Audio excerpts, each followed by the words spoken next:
first 15 at 8:15 as our owl mascot, who still goes unnamed, is saying good morning. We here at grad school are very busy planning for the year, and with the team growing, you know, we've got now so many people working on a team, looking to add another.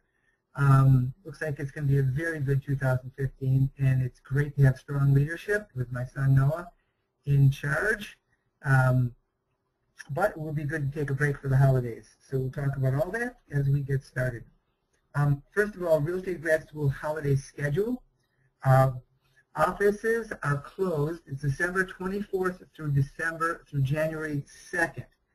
So what's today, the 15th? So we're going to be closed from next Wednesday, the day before Christmas, until January 2nd, which is the Friday after New Year's. New Year's is on a Thursday, so it's just sort of natural to take that Friday off. And of course, we'll be back on January 5th. There'll be no first 15 webinars, no live calls, but we will have some one-on-one coaching with people who want to keep those appointments. And if you do need help, call the office, email us, text us, and we will get back to you quickly. We will be working. We are in town this year, so we will be working. We're actually going to use the time to do some planning and catch up ourselves. We're just going to take a break and give you guys a break from first 15s and live calls. And we're going to cut down on the one-on-one coaching and probably take some day trips and have some fun. Business planning course, the last two live sessions will be this Thursday and next Tuesday. Next Tuesday will be a wrap-up and review session. So all the sessions are recorded. As a coaching client, you have access to all of that. If you want access to the course, let us know. I don't know if we put a price on that yet if you're not a coaching client, but just become a coaching client. It's so cost effective. But the last two sessions are coming up this Thursday and the following Tuesday. And now today, really kind of a side topic, one we only cover probably this once a year, and that is find motivated buyers at January Real Estate Homebuyer Seminars. Now the reason we say January is because having experimented with this over the years, we found that January, February are really good times for homebuyer seminars. And then once the weather breaks in the spring, there is somewhat less attendance.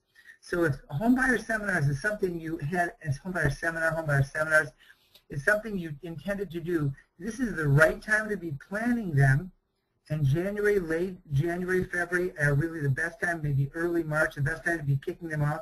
And then you can try them throughout the year. We certainly did.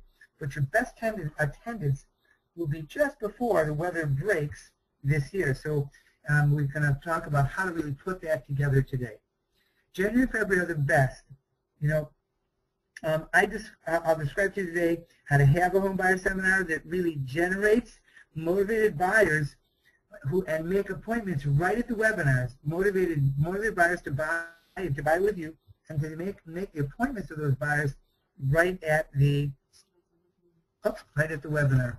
Oh, let's get the slides moving here. Thank you, Chava. Chava came in my office to remind me of that. I appreciate that. All right. Live coaching calls. We will have live coaching calls today, Wednesday, and Monday, but then the following Wednesday, Christmas Eve, we will not. And if you're not a coaching client, you can call us, hook up. But we do a 30-minute live coaching call twice on Monday, twice on Wednesday, and then once on Friday, where we answer questions and really get deeper into the topic of the day. And today, perhaps we'll talk more about home buyer seminars. Now, it's December 15th. So you've got this full week. Use it. This full week before Christmas, what I've been saying all year is be one of those agents that keeps working through December. It's been so much fun this December to see so many of you making sales. As a matter of fact, my son Yoni made another sale last week, over the weekend. And so he sells real estate in Austin, Texas. Keep making sales, keep getting listings at least through this week. Man, if you want to take a December break, take 2 full weeks. Next week, the week of Christmas, the following week, the week of New Year's. If you want to take a few days at the end of this week, a few days at the end of that longer weekend, do it. But right now, bear down and keep working this last working week of December before we get right into the holidays. And I realize if you got shopping and stuff, of course, do it. Or decide to take this week. That's cool too. But make it a conscious choice. Don't just get a little lazy and sloppy. Make it a conscious choice. You're either going to work or not work this week. If you're not going to, and have a great time and relax. If you're going to, bear down, plan, do the things that you want to do, because I say it's December, so for this week, it's important to do 3 things. Commit to and work to exceed your December goals. So know what your December sales goal is and keep working to achieve it. When you work to achieve goals, you often find out of the blue, man, you got a goal of, to sell 1 more house this month, put 1 more house under contract. Have no idea where it's going to come from. It's December. You don't have any good prospects, but you keep planning for it. You keep watching for it. And lo and behold, almost like if it comes from God, almost like it comes from the heavens, somebody calls you who's looking at houses with another agent, got very disappointed with the other agent, is going to stop, and now it's looking at houses with you. A house pops up, and there you go, sell it. Or somebody puts a house on the market. You happen to have a buyer for it. So you just never know. You keep your commitment to your goals. All right, sounds a little scratchy. Don't know why, Bonnie. Sorry about that. Also, during December, set your goals for 2015 and begin to prepare your January marketing.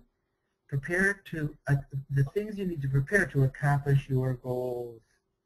So that's December. Keep working that through this week. So we've been talking last week, and then we're going to talk a little bit more this week about marketing. And we've said these are the five elements, the 5 topics in marketing. Your markets. So you want to market to your sphere of influence and your farm areas. We talked about sphere of influence last week. We're going to be talking about farm areas starting tomorrow this week, and I promise you there's a lot of money to be made farming a neighborhood, and we'll show you exactly how to do that to make money from it. I know so many agents have started coaching with us and said they've tried this, it hasn't worked because they've been taught how to do it by other coaches, other trainers, their manager, their office. They do what we teach them to do, which you're going to learn this week, and they make literally tens of thousands of dollars, hundreds of thousands of dollars over the course of a few years, literally from the neighborhoods they're farming, because when you do this right, people want to do business with you. The message is the second part of marketing. You want to be sending a message all the time. I sell real estate and I'm good at it. If your message isn't clearly about real estate, if it's off message, the response, the return on your marketing is going to be much less. You want to create a brand that you sell real estate as recognizable as Starbucks is to coffee or Coca-Cola is to soft drinks. You want the people in your neighborhood, the people who know you, your spheres of influence, when they see your colors, your layout, your design, your fonts, your picture, to think of real estate. And when they think of real estate, that will cause them to think of you. You want to build and reinforce and instill your brand. You want to use media that's smart for your markets, to your sphere of influence. You want to use direct mail and email, perhaps Facebook. Okay, with your farm, you can use direct mail because social media, email doesn't work quite as well because you may not have all those people's email addresses. As you build them, you can build that, but to get them, you're probably going to use direct mail, and you're probably going to use the post office's EDDM that makes direct mail so much more cost effective. You learn about all that on our webinars and coaching with us. You're going to measure the results of your marketing. You don't just want to market and hope. You want to measure. You want to keep track of what you spend, and you want to make sure you earn 4 or 5 or more times what you spend. If you spend $1,000 on a marketing effort, I want you to make at least $4,000 or $5,000 directly from that effort. A strong return on your investment. Yeah, I think sound is working fine, Denise. All right, next. Sphere of influence is your first marketing priority, and that's why we worked on that last week. Farming is your second priority. That's why we're going to work on that this week, but not today. Today we're going to focus on something else. And I suggested, and I'll just do this very quickly, that by January 9th or January 16th, you will get your first sphere of influence mailing out, perhaps your first farm mailing out. So let's talk about our topic of the day, which is homebuyer seminars. First of all, that you will get the best attendance in January or February. So plan for mid-January. Pick a day. What day of the week? You know, before I was in keeping Orthodox Jewishness, before I was keeping Sabbath on Saturday, we would hold, so for those of you that are not Orthodox, not Jews, you could certainly have Saturday mornings at 9 o'clock was a very good time for us, 9 to 11. Tuesday or Thursday evenings can be a very good time. from 7:30, 6:30, 7:30, depending on how far people have to travel to where you're asking them to travel. Find sponsors and vendors who may speak and present at your workshop, but more will underwrite the cost of your home buyer seminar. Pick a location. It can be, we used to do a party house. We used to pay to have a room in a party house because we used to have a lot of people. But you can do a church meeting room. If a local grocery store has a meeting room, library has a meeting room, local college has a meeting room. If there's any business that would like to promote itself, you do this. We did it for a while in the big center of an art gallery that liked people coming into their gallery just to promote their gallery. So find a location. Free is good. Promote the event yourself with postcards, with flyers, lots of ways to promote the event. Have registration so you know who is going to come. Have them call and register. You can do an online registration. And then at the event, you want to literally make appointments. So at the end of the event, invite people to meet with you, and we'll talk about the strategy for doing that on the next slide. You can also do home buyers webinars, which can be equally effective, but I like live. So we used to pre-open with a credit report. In other words, each person would have a folder in front of them. On top of the folder was credit report permission. We tell the people if they wanted to get a credit report pulled, that they could pull it. We'd run it during we'd pull it during the workshop. At the end of the workshop, we or a lender would be happy to meet with them one-on-one and review their credit report. So we would run their credit report. Behind the scenes, Chava or somebody else would be sorting them, and the very best people I would meet with, or my top agents would meet with, and then the others were distributed to the lenders and the others. So we pre-selected based on the credit report, so we were making appointments with the best buyers. But as you review the credit report, you're talking about qualifying, you're asking about income and other things. You're really pre-qualifying them, and you can learn how to do that fairly easily and simply from your lender. You're doing a pre-qualified, just a sort of a realtor's pre-qualified, and then making an appointment to meet with them to begin showing them houses. So you literally make the appointments at the event. You start the event with some true stories about buyers and sellers, things that don't identify people, but things that make people laugh, make people realize the value of using a realtor. You go on to talk about the benefits of home ownership and why buy now, why it makes so much sense to buy this year, 2015, that will be, why it makes sense to get started before the spring market. You describe the process of buying and the benefits of the lenders and the inspectors and the other professionals who are there. Maybe you let them speak, limit the time of their speaking, tell them they have 5 minutes or 10 minutes, and only bring people in who respect those limits. End with a Q&A. Have some booths around the edge of your sponsors who people can visit, so there's a reason to hang around and talk to you. Distribute the credit reports and meet with the people. When you meet with the people, it's a very quick meeting. You can go further over to the credit report when you meet with them, but it's just a meeting. Really, it's a meeting to make the appointment to talk about buying. Present the process. When you're presenting the process in the webinar, talk about financing and some ideas about financing. Maybe have a lender do that.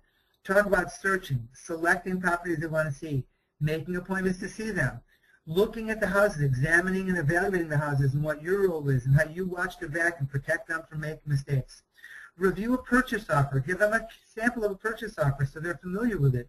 Describe the process of negotiating, and then once their offer is accepted, the role of the attorneys, the inspectors, and all the removal of contingencies. Talk about appraisal issues and low appraisals. Talk about bank requirements that may continue to require things even after they've taken the application. Talk about pre-inspection before closing. Talk about role of agent at the closing. And then talk about being there for them to buy them their first house gift. You do your home buyer seminar with that structure, and if you want to hear this, you can listen to the recording at realestategradschool.com under First 15 Webinars. It will be posted in a few minutes. You follow this structure, plan now for it, and I promise you, you're going to start the year with a bunch of buyers. You get people to show up at that home buyer seminar conducted this way, and you're going to end up with a handful of appointments for your home buyer seminar this year. So your ingredient for your recipe of success today is decide if you want to do a home buyer seminar, and if so, start now. And if you're interested in farming, of course, we're going to be covering that the rest of this week. So if you're not already a coaching client, on Mondays we open these calls to everyone for just $49 a month, $4.99 for the year. You get all of our webinars, all of our seminars, all of our tools. We talk about something, you want more details, we send that to you.